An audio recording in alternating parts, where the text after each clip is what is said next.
Hello, everybody. You're listening to AM 1240 Hot News Talk Radio.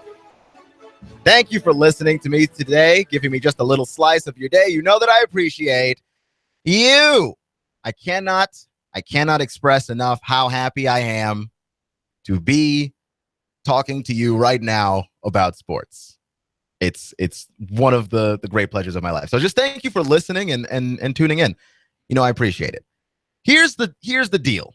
Okay, because I have some things I want to talk about. Not all of it is strictly sports related. It connects into the larger conversation that I want to have about context in things, because we miss context a lot, and I don't think you can even enjoy sports without it.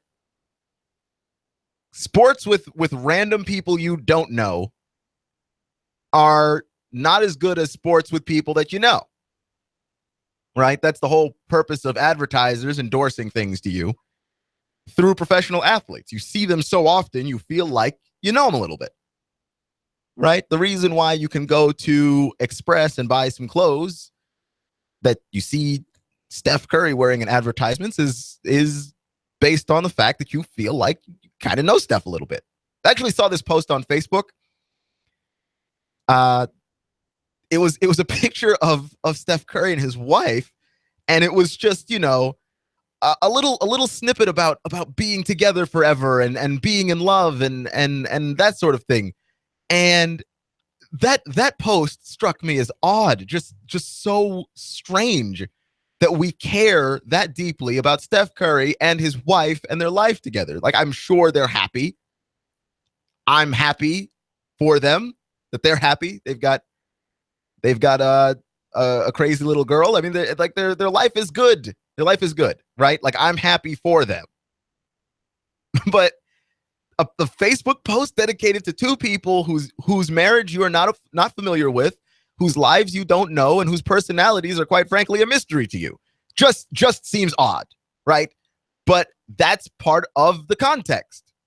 The context allows for that to even be something that you're interested in posting on Facebook. The context allows for that to be something that you're even interested in paying attention to. So I want to talk about context in that regard by talking about a show that's on TV that I really don't like, that I'm going to start a one-man campaign against. But before we get into any of that, I'd like to talk to you about the platforms. How can you find us here at Hot News Talk Radio, and how can we find you? I personally recommend Facebook, Twitter, and YouTube. You can search Hot News Talk Radio for those avenues, or you can go to hotnewstalkradio.com and find all of our social media links and stream all of our shows 24/7, 365. Join the conversation of Hot News Talk Radio. We also stream all of our local shows every single day right here on YouTube. Okay? So we've got some of that content going on. We've got some content coming up for you on Facebook in a little bit.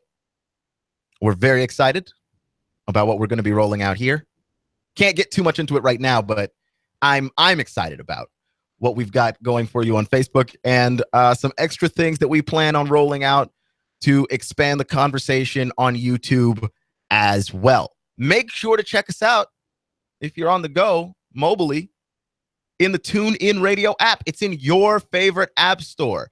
Simply search Hot News Talk Radio in the TuneIn Radio app. Give us a favorite and press play. You'll have Hot News Talk Radio everywhere you go. I never go anywhere without the TuneIn Radio app. Neither should you. So I want to talk about context, and I want to talk about it by telling the story of a man who was catfished by the ABC TV show, What Would You Do? Okay, the show is, and I'm sure maybe many of you have seen it. I have only just discovered it yesterday, and I have decided I do not like that show. I am not a fan. It's a show that is candid camera in nature. There's a camera, it's hidden, it's set up in a location, and then an outrageous situation takes place. Just the wildest thing you've ever seen. And what they're trying to find out is, what is it that the random people in those situations would do? So the commercial for the last episode of What Would You Do is this woman has 2 children. She is a white woman. She's got 2 children, a girl who is white and a boy who is black. Okay. And she takes them to the restaurant. They're all actors. The boy, the girl, the woman, they're all actors. She's pretending to be the mom, and the little boy is the foster child. And she just starts treating him terribly in public, just berating him, going at him, making him feel worthless. And the whole goal of the hidden cameras in there is to see what would the random strangers in the building do.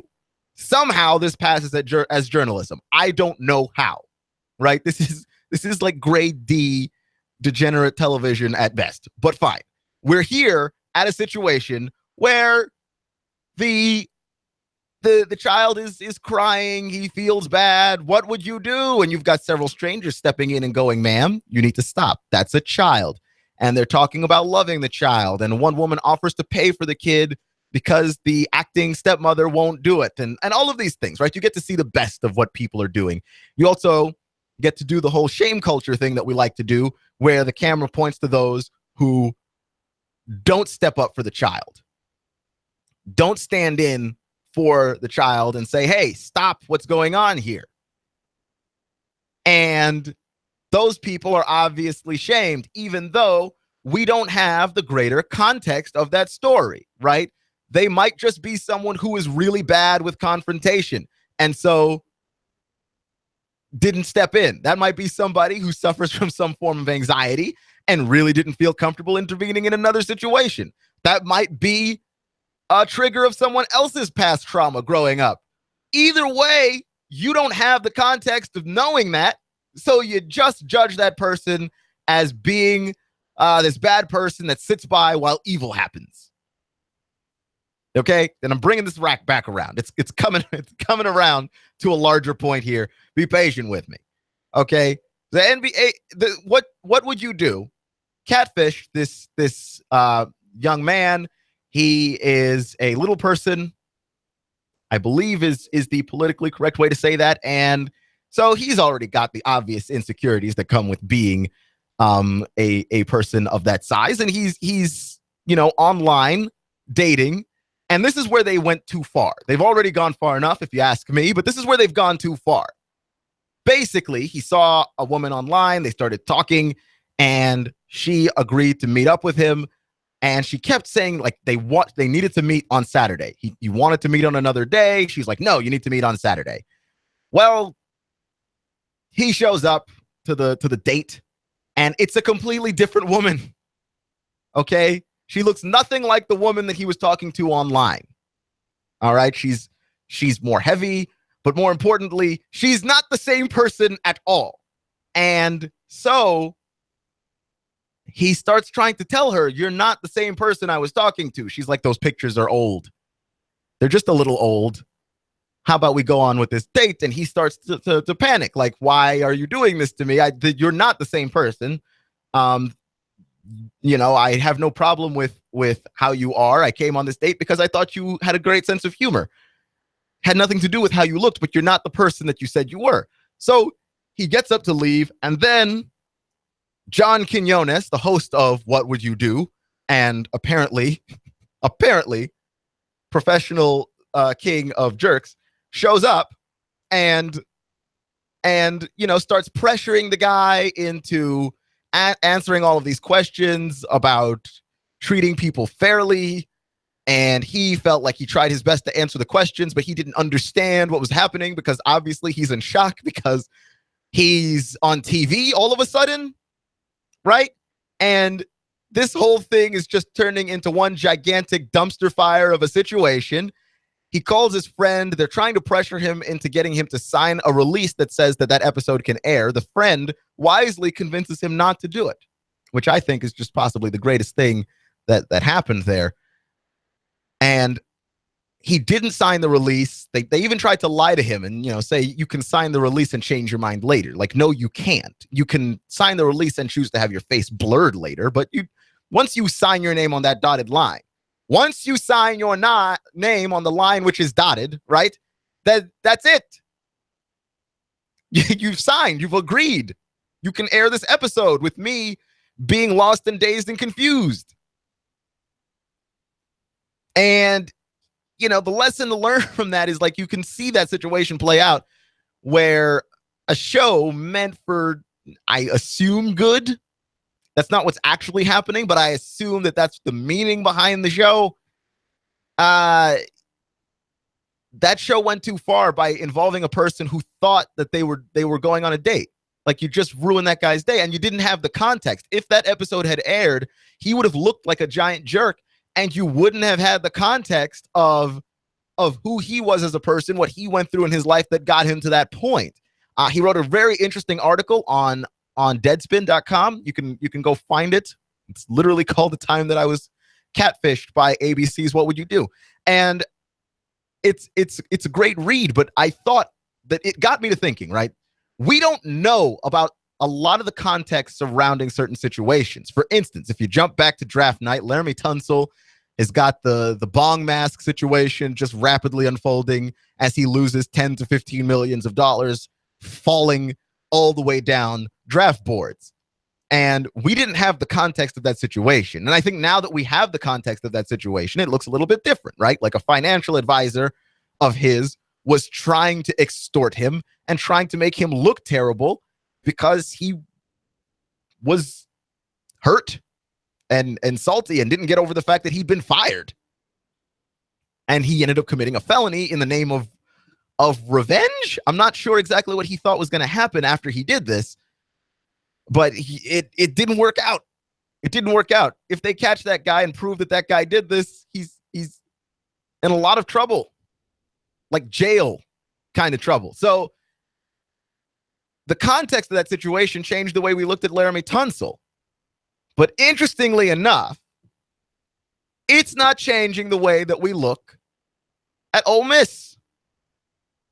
It's crazy, right? To think that Ole Miss might not really, really get in trouble for what they've done, where you've basically gotten admission that a coach was giving a player money to pay his rent, to pay his mom's rent, which is against the rules.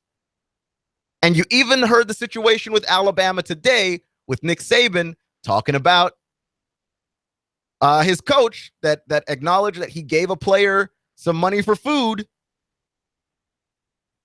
that this situation happens, and then Nick Saban does the thing that Nick Saban does best, which is terrify the media into not really asking any questions. And then when you're scared of asking questions, which is the job of the media, we're the watchdogs here. That's what we do. We watch for corruption and then we report it. And when you're incapable of doing that job because Nick Saban scared you out of your ability to do that job, then you don't have information. And when you don't have information, you don't have context. And then you end up shameless, just judging people like you do when you watch that terrible show. What would you do? That's ridiculous in and of itself. We don't have the context, and the people who are supposed to get the context, they're terrified by Nick Saban. And I understand, right? Like, I'm not judging them either. Nick Saban is a scary dude. He just yells at you, and then like, you sit there with your face blasted off because you just felt the wrath of Nick Saban blowing fire like some kind of dragon towards your face, and you're just like, well, geez, I just asked who's the starting quarterback. That's all I did. And you're not provided any particular context. This story has all the context you need. You know, you've got the whole Amari Cooper situation that happened before, where there was even a paper trail of payment. Alabama should have sunk. But you know what's going to happen here? They're going to get away with it. I think Ole Miss is probably going to be fine. So what? Hit yourself with some sanctions. Right? Ban yourself from the postseason for like a year. Because Ole Miss got really good really fast. And We found out why. We can connect all the parties. This investigation ought to be a layup, and it's not going to happen. No one's going to get the death penalty. I don't think we're ever going to do the death penalty thing like we did to SMU ever again, because of how much money these schools stand to make and how much the SEC stands to make as a conference when all of these schools are good. When Ole Miss is good, everybody's getting paid. When Alabama's good, everybody's getting paid. And Alabama has been leading the conference in the recruiting class for a while. Alabama always recruits well on one side of the ball or the other. And we have all the context here that we need to move forward here with like what should happen to these schools, what sanctions should happen. I'm not even calling for the death penalty of anybody, but like I don't think anything's going to happen to Alabama because Nick Saban's going to scare everybody away like he always does. And then we're just not going to have anything. We're not going to have any new information. He's going to be tight-lipped. He's not going to talk about it. Because we're talking about the one thing that college coaches want to talk about less than satellite camps. One thing that college coaches want to talk about less than who's going to be their starter day one if you don't have one of those. Right? Like Kirby Smart doesn't really want to talk about whether or not he's starting Jacob Eason. There's way too much pressure in that conversation. It is not a fun conversation to have. But alas, we have to have it. And if we're going to have it, boy, I'd rather have that conversation than are you paying guys? Because if you're paying guys, then who out here isn't? Okay, like we could rule off probably like Vanderbilt and Missouri because they're perennially average to below average. But like everybody else, some of you got really good. Some of you got really good at football. We're looking at you, Ole Miss, more so than anybody in a very short amount of time. And we suspected that something sketchy was happening and we didn't have any proof. And then all of a sudden we have proof. And while we may not have enough proof, ironically, to do anything about Laramie Tunsil, right? Or to know exactly what happened with Laramie Tunsil, that has led us to enough proof to know what to do about Ole Miss. And we're probably not going to do it. Right? Like Sankey isn't going to do anything as long as the SEC continues to acquire funds from just good football. You even look at basketball, you see the thing with Syracuse and North Carolina. Two schools who have violated NCAA sanctions with a paper trail leading all the way back to them are playing each other in the Final Four. And we didn't do a thing because there's too much money in North Carolina and Syracuse basketball. Okay. One is historic in the ACC, one of the great conferences, and the other one's in New York. Two schools. It was the Cheater Bowl. So the conversation of context to me, I find endlessly fascinating because it depends on who you are. If you are the little guy, if you are a regular person going on a date or sitting in a restaurant when what would you do comes to town, we'll shame you. We'll reach out and squash you. If you are a player, if you're Laramie Tunsil, how stupid could you be to have that video recorded? How ridiculous do you have to be to save those texts? We squash you.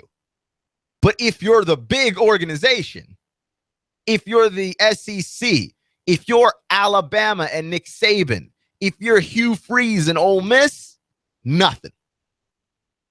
We don't do a darn thing.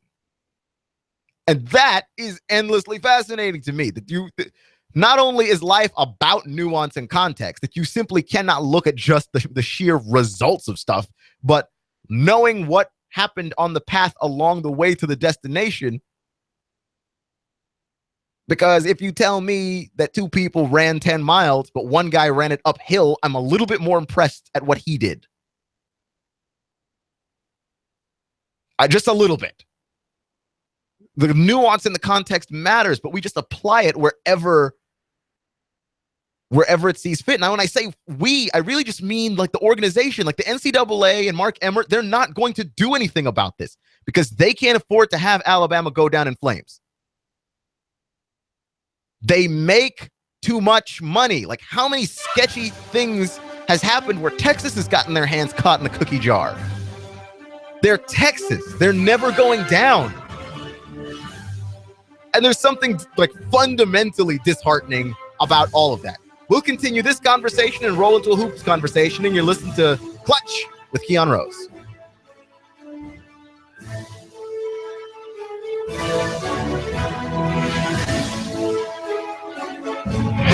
I'm blowing everything up. We're starting over.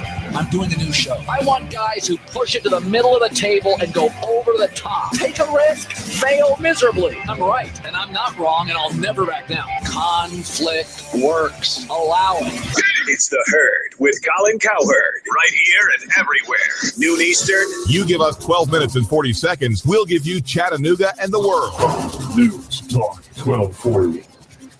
Finding just the right place to live can be a daunting task. Stop your search. In Chattanooga, the place to live is Cross Creek Villas for under $1,000 and available for immediate move-in. You can enjoy this 2-bedroom split layout, over 1,000 square feet, 9-foot ceilings, an extra large patio or balcony. And don't forget to ask about their preferred employer program. Cross Creek Villas is a gated community offering a 24-hour fitness facility, a beautiful pool and hot tub, and Cross Creek Villas is pet friendly. Stroll the pet park with your best friend and enjoy the free use of their business center and clubhouse. Plus, if you mention you heard this on the radio, your application fee is free. Cross Creek Villas, close to downtown off of Highway 58.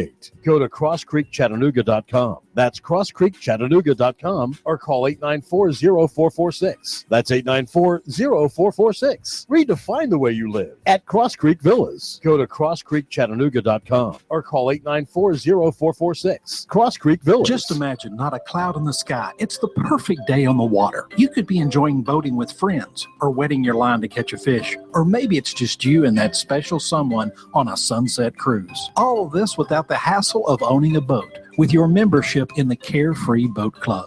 As you relax and spend time with the ones you care about, you have the peace of mind of knowing you're a member of the Carefree Boat Club. Weekends were made for relaxing and being hassle-free, just like the Carefree Boat Club.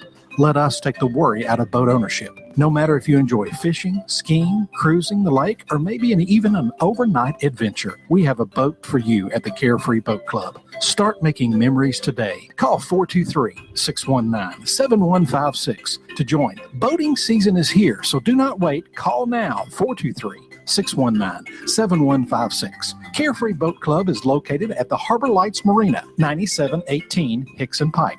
Poof! Just like a magician, Les's Pawn Shop can turn the stuff that's just lying around in your house and garage into cold, hard cash. Les's Pawn Shop on Highway 58 in Chattanooga will buy, sell, and scrap anything of value. Hey, and get this. If you're looking for anything from guns and jewelry to guitars and tools, you'll find it at Les's Pawn Shop. Quality pre-owned items. Les's Pawn Shop on Highway 58 in Chattanooga also buys gold and silver at top prices. And if they don't have it, they can order it for you. Les's Pawn Shop, Highway 58 in Chattanooga, where you'll get top dollar for your stuff. And you'll be surprised at the wide variety of our unique items. So the next time you're looking to buy, sell, trade, or scrap anything, from jewelry to coins and currency, guns and ammo, music and tools, stop by Les's Pawn Shop, 4742 Highway 58, Chattanooga. Call 702-5868. That's 702-5868. LesPawnShop.com. That's Les with one S, pawnshop.com. Poof! Just like a magician, Les's Pawn Shop can turn the stuff that's just lying around in your house and garage into cold, hard cash. Becoming partly cloudy through the nighttime hours, staying quite cool overnight, lows mid and upper 40s. For Friday, after that cool start, look for more sunshine, highs into the lower 70s. For the weekend, lots of sunshine, a big warm-up expected with highs well into the 80s. With more than 400,000 quality parts and over 90 years of experience, Napa can help you keep just about anything on the road. So stop by your local Napa Auto Parts store and keep it running longer and stronger with Napa know-how. And I'm Storm Team 12 Chief Meteorologist Patrick Core. On AM 1240, Hot News Talk Radio. You give us 12 minutes and 40 seconds. We'll give you Chattanooga and the world. News Talk 1240. AM 1240 Hot News Talk Radio with your Hot News Now update. A teenager was shot multiple times on Wilson Street Wednesday night. The 911 caller said that the victim was on her porch and the shooter drove off in a silver vehicle, possibly a drive-by shooting. The CPD arrived on scene and initiated first aid for the victim. He's been taken to the hospital. He's been described as having life-threatening injuries. The CPD Violent Crimes Bureau is investigating.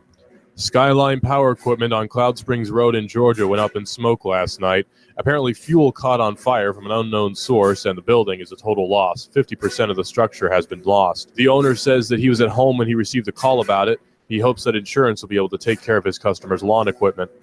Volkswagen in Chattanooga has just completed the metal test body for the upcoming mid-sized SUV to be produced here in Chattanooga. The first test body is for purposes of checking calibration on body equipment and processes and to train everybody on how to use them.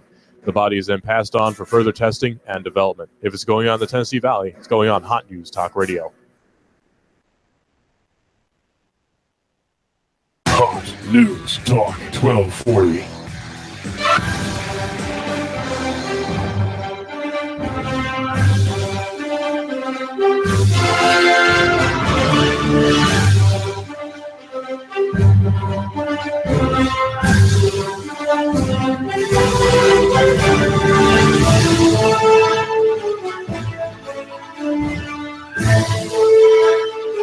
So, last night, at a historic pace, the Cleveland Cavaliers pounded the Atlanta Hawks like a drum. I was blown away by how amazingly efficient shooting the three ball Cleveland was. And there was a stat being thrown around about how well Cleveland has been shooting the three all season, which is crazy, right? Because again, we play in the shadow of the Golden State Warriors. The Warriors covered up every good storyline in the NBA, of which there were apparently 100, right? You have the storylines that are great because they're hilarious. The Lakers, dysfunctional, hilarious. The Kings, even more dysfunctional, and by virtue, even more hilarious. You've got the 76ers being the epitome of sadness in sports, with their GM, who was basically running the sports equivalent of a pyramid scheme on their entire team. He quit because he basically had to share his job with yet another person, which is, I don't even know why you would suggest that. Either let your GM do his job or fire him in the first place. One of the two. Don't force him to share his job with another guy. That's strange. That's a great storyline. Lots of storylines around the association. The San Antonio Spurs, amazing. Their best season ever. Also covered up by the Warriors having their best season ever and the best season in NBA history. The Cleveland Cavaliers are the team with the second highest amount of made three-pointers in the league. Second highest amount of made three-pointers, and they're third in attempts. Like, they shoot a lot of them. And we didn't talk about that because the Warriors exist. Nobody was shooting more threes than Steph Curry, Klay Thompson, and those boys out west. So we just forgot that everybody else in the league was doing this three-point shooting thing too. The Spurs were doing it. The Blazers, who are currently being raked over the coals by the Warriors, they were doing it. Everybody's shooting threes. It's not a new, novel concept that no one else is doing. There are some teams that still don't, right? Like Memphis got bounced because they really don't. Okay? The Clippers really don't. And when they don't have Chris Paul or Blake Griffin, they can't score in any other way either. Threes, twos, free throws, none of it. So you can't really count the Clippers. There are teams that don't really live and die by the three-point shot. But most of the upper echelon teams in this league do that. They shoot the three and they shoot it well. And the Cavaliers are second in the league at doing that. Third in attempts, second in makes. That is a team that is designed to shoot threes. Now, they've got J.R. Smith, who I like to describe as basically the greatest feast or famine player in the history of sports, not just basketball, sports. When JR is rolling, Cavs roll. When JR can't make anything, he really can't make anything. There's not a whole lot of in between. J.R. Smith is never 7 of 14 from the field, 2 of 4 from 3. J.R. Smith is either 7 of 14 from 3 or 1 for 9 from 3. Like, that's just how that rolls. But the Cavaliers were just laying it on Atlanta. Okay? The Atlanta Twitter account had a little fun last night. If you took away the threes, we'd be right in this. It's what the Atlanta Hawks tweeted at halftime, because that game was over at halftime, which I hate that. Like, I don't know how professional athletes continue to get up and I suppose this is why I am not one, but they continue to get up and go out and play for another half of basketball, knowing that the game is over in the first half. Like, anybody thought Atlanta was coming back? Like, I've seen teams down 20, like 20. If you could shoot well enough and you can lock it down on defense, like 20 is doable. Okay. But Cleveland was beating them 74-38. Did anybody think that Atlanta was coming back? Because I sure didn't.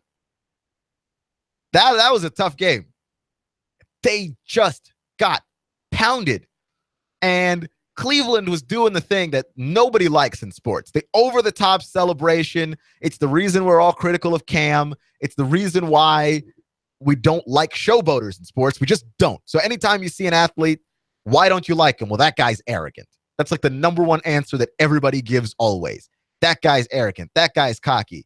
And he shows you up and he dances in your face. Look, I don't have a problem with a guy being arrogant or cocky, especially if that's who he is. I don't want your fake humble just so you don't offend my sensibilities. That doesn't make any sense. Not to me. I will take your actual arrogance over your fake humility because it looks bad on everybody. Furthermore, I will take your actual humility over fake swagger. If you don't have any, stop it. You look equally as bad in both ends of the spectrum. Okay, there's only one option here, which is if that's you, be you. Don't pretend for a bunch of people. But with that said, the whole team was rubbing it in Atlanta's face. You got guys swinging the towel on the bench, and you had the dancing and the pelvic thrusting, and everything was happening in that Cleveland game on Cleveland's bench because they were winning and they wanted everybody to know. And Charles Barkley got on TNT after and said the most Charles Barkley thing ever. You got to take one of them out. You've got to take somebody out. And not even to set the tone for that game or because you're mad that you're losing that game, but to set the tone in the next game that we will not tolerate you guys coming over here and just walking all over us. And normally, I tend to disagree with this kind of opinion. I am not about that injuring folks' life, okay? That's somebody else's livelihood. That's somebody else's job.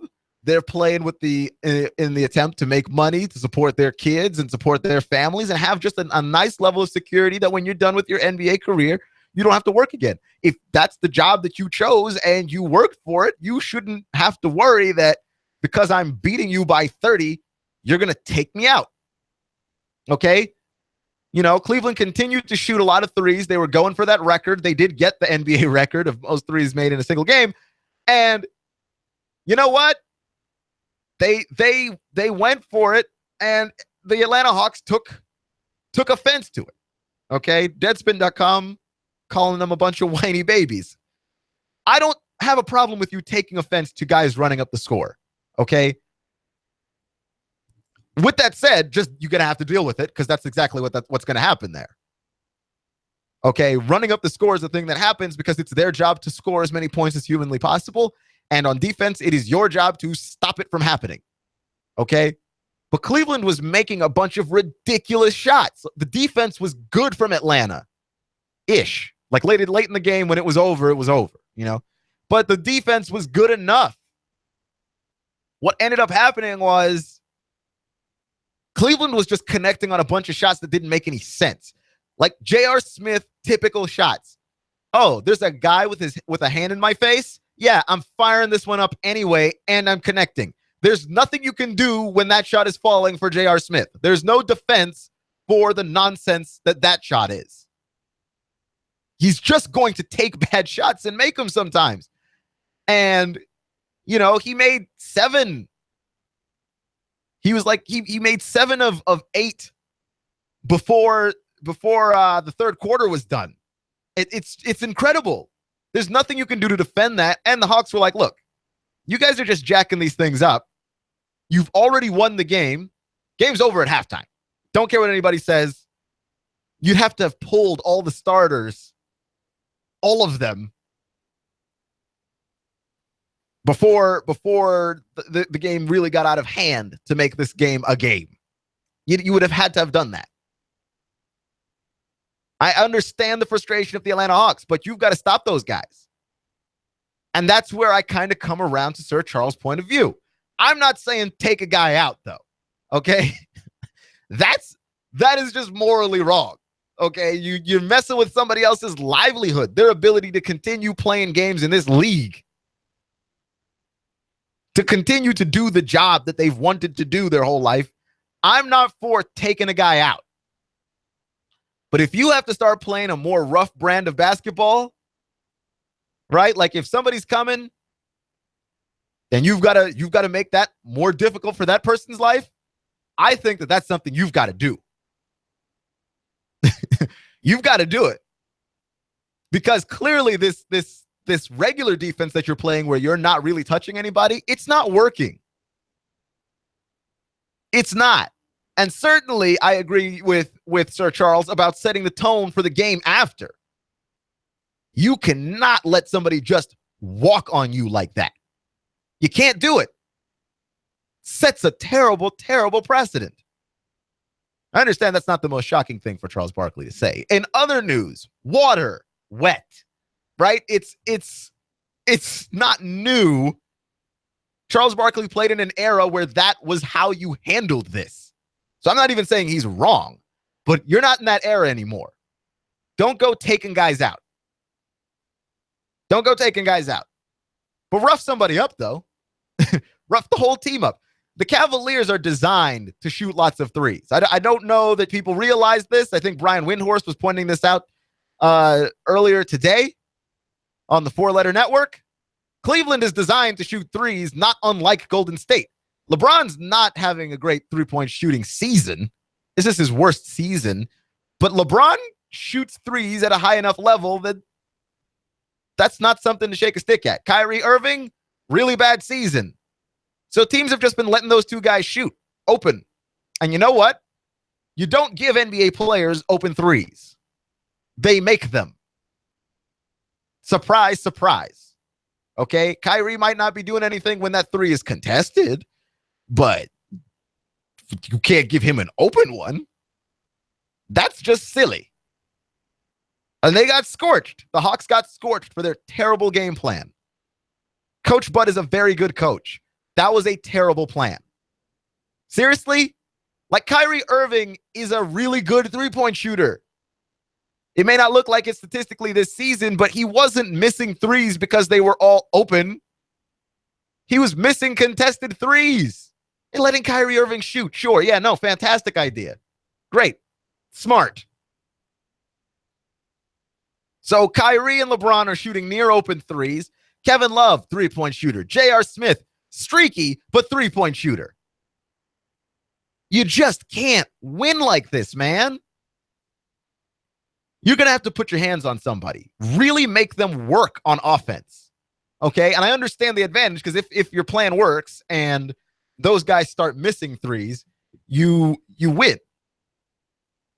But Atlanta's going to need to change a strategy that's going to involve, in my opinion, more physicality. You are bigger than they are at every position except the one that's got LeBron in it. You are stronger than they are at every position except the one that's got LeBron in it. Push some dudes around. Let your presence actually be known on that basketball floor. Don't just get walked all over. So yeah, I only watched half of that game. Well, I watched some of it, and then I listened to the other part of it on the radio. The Hawks are just getting worked. Like, I really didn't have any desire to tune in to the other half of that game because it was hard to watch.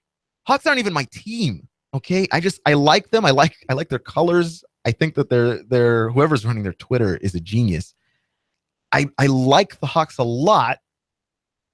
They are one of the teams that I will sit down and watch just on a random night. So I'm not saying this as like some bitter fan. I'm saying this as just a guy who watches basketball. You got to get your hands in there.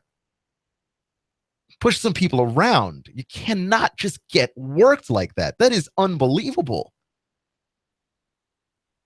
It's AM 1240 Hot News Talk Radio, Clutch with Keon Rose. You know, some things aren't surprising, right? For instance, the Charles Barkley thing just now. The Charles Barkley said take some guys out. Really, nobody's shocked that these words came out of Charles Barkley's mouth. It is the most Charles Barkley thing that could be said. But I am surprised that people are shocked that Ted Cruz isn't the Republican nominee somehow. Do you know how Donald Trump became the Republican nominee? Part of it is that Donald Trump speaks his mind, says the things that other politicians won't say.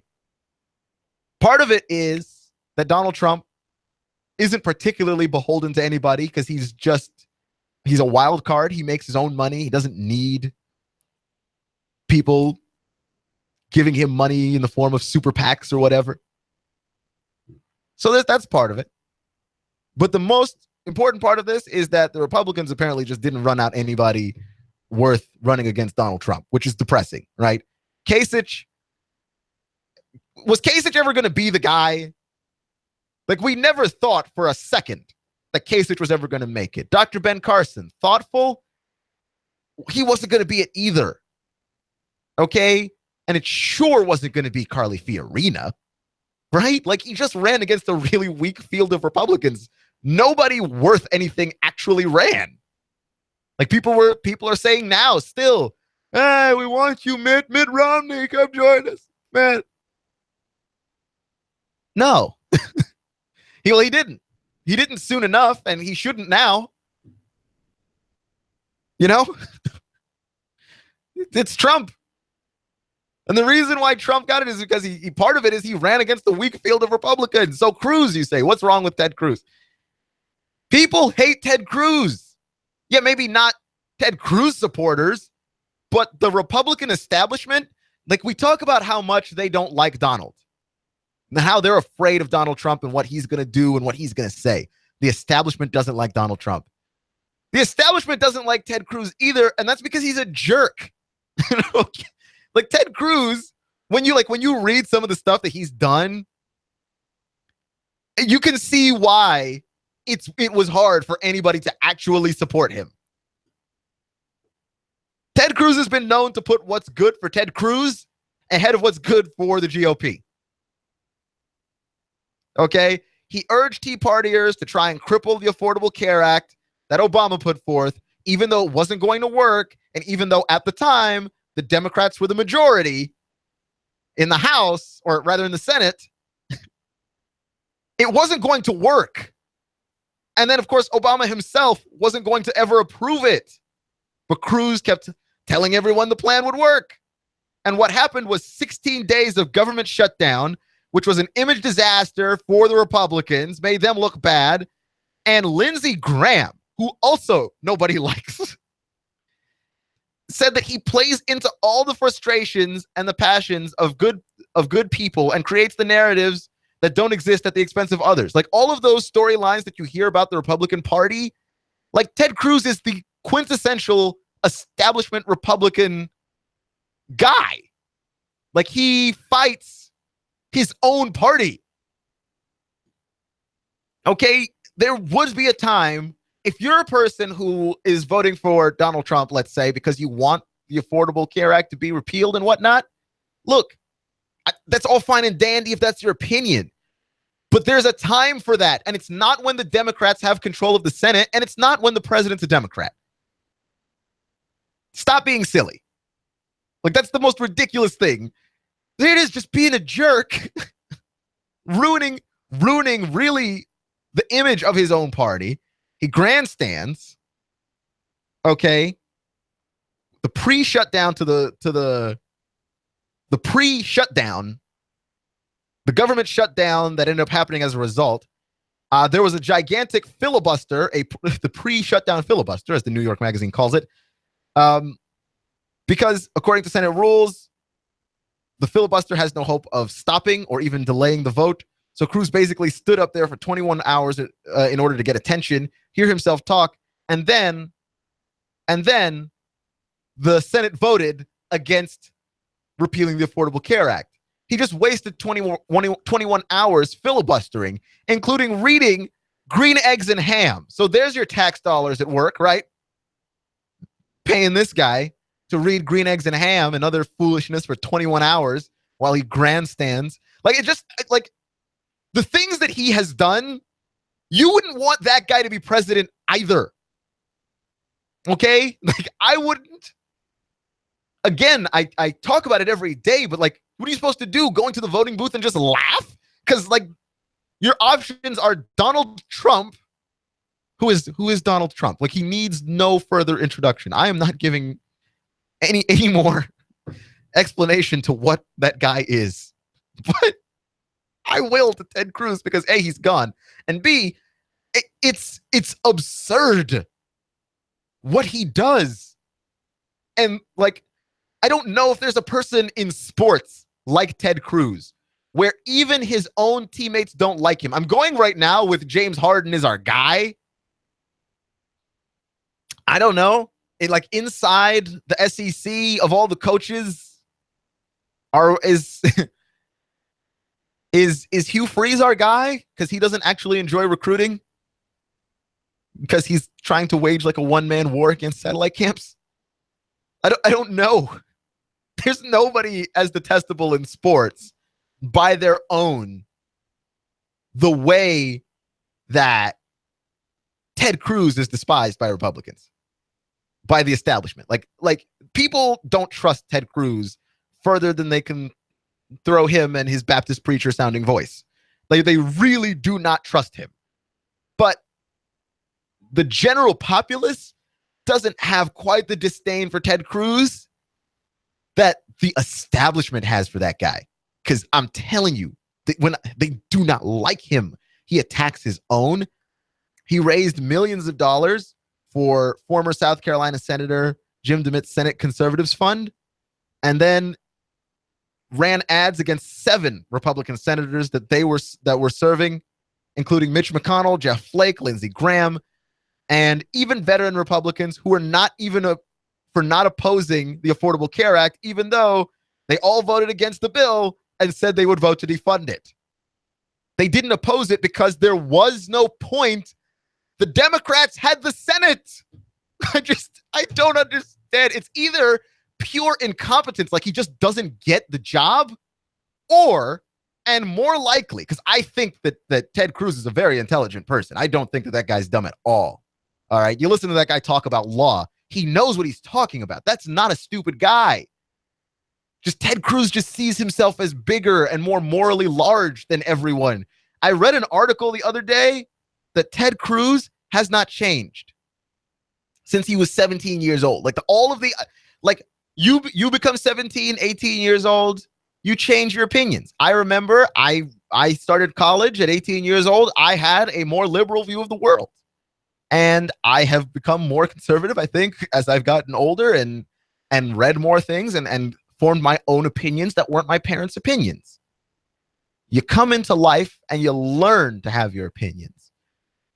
Ted Cruz was a fully formed version of Ted Cruz morally at 17 years old. Everything you knew about Ted Cruz at 17, you already know about Ted Cruz. That guy has not changed, which is sad. I believe it was Muhammad Ali that said that a man who has the same opinions at 50 that he had at 20 has wasted 30 years of his life. And there is nobody, like, I tried to find people in sports like Ted Cruz. I'm telling you, there is nobody. But I've got a challenge for you. If you can think of somebody as hated by their own as Ted Cruz is by the Republican establishment, go to the Hot News Talk Radio Facebook page and leave me a message. I'd love to hear what you guys think. Remember, it's not how you start, it's how you finish. Stay clutch, and I'll see you in 24 hours. You give us 12 minutes and 40 seconds, we'll give you Chattanooga and the world. News Talk 1240. Shake, shake, shake it at Five Guys Burgers and Fries. The most delicious and unique milkshakes. How about this for delicious and different? Add freshly cooked bacon to any milkshake. Is that even legal? You bet your milkshake and booty it is. Chocolate caramel bacon shake. Coffee caramel shake. All hand blended. Shake, shake, shake it. Down at Five Guys Burgers and Fries. Just about any flavor shake that you can imagine. And they are delicious. Get your shake, shake, shake on at Five Guys Burgers and Fries. Five Guys Burgers and Fries, located at Hickson at North Point. Gun Barrel at the Walmart Center. Downtown 4th and Broad. And in Cleveland at Keith and Stewart. Shake, shake, shake. Shake, shake, shake. Do you feel better outside your home or business than in? Indoor air quality is important. Mildew, mold, smoke, water, and rodent damage are prime causes of poor indoor air quality. Ducts, Indoor Air Professionals, better known as Duct Busters, cleans HVAC systems using 127 definable Duct Busters steps. Let Mark Thompson address the indoor air quality at your business to help reduce employee illnesses. Prevent fires by cleaning your dryer vents. Mark and his parents, Dick and Joan Thompson, have been building our local economy and helping local people with HVAC systems 16 years. Ducts, Indoor Air Professionals. Call 876-9907. 876-9907. Ducks. Call now. Cash, cash, cash, and more cash. Rick Davis is sitting on a mountain of cash, and he wants to give it to you. Hey, it's a fair trade for unwanted coins, diamonds, bracelets, antiques, silver flatware, pocket and wristwatches, pins and jewelry. It's so high that mountain of cash is nearly as tall as a billboard. Rick Davis Gold and Diamonds, paying you top dollar for your valuables. Turn them into cold, hard cash. See Rick Davis Gold and Diamonds now. Brainerd Road near Eastgate Town Center. Cash, cash, cash, and more cash. Unlimited streaming, T-Mobile. No overages. T-Mobile. Get the latest Samsung smartphones. T-Mobile. No credit check required. T-Mobile. Let's set the record straight on coverage. T-Mobile has the best coverage in the Chattanooga area. For a limited time, get 50% off a Samsung tablet when you buy a select Samsung Galaxy smartphone. Only at T-Mobile. T-Mobile, doing data differently. T-Mobile. Unlimited streaming. No overages. T-Mobile. Route 153 Hickson. Next to Starbucks. Open till 8. Call 876-9022. That's 876-9022 for T-Mobile. Our house in the middle of our street. Hi, I'm Sabrina with Sabrina Realty Associates. Now is a great time to sell your home. In our area, inventory is at an all-time low, which translates into higher sales prices. Call us today at 423-499-7780 to set up a free consultation and discuss our unique and aggressive marketing programs. We will provide you with a free market analysis to determine the right value of your home. Call us today at 423-499-7780 or visit our website at 40 seconds, we'll give you Chattanooga and the world. WSDT Sunny Daisy, Chattanooga. The FDA steps in. New e-cigarette rules. We're protecting our nation's children. Anger industry. Regulatory overreach at its worst. I'm Barry Bagnotto in Washington. The Speaker of the House in no rush to support Donald Trump. I'm just not ready to do that at this point. I'm not there right now. This is the CBS World News Roundup Late Edition. I'm Bill Whitney.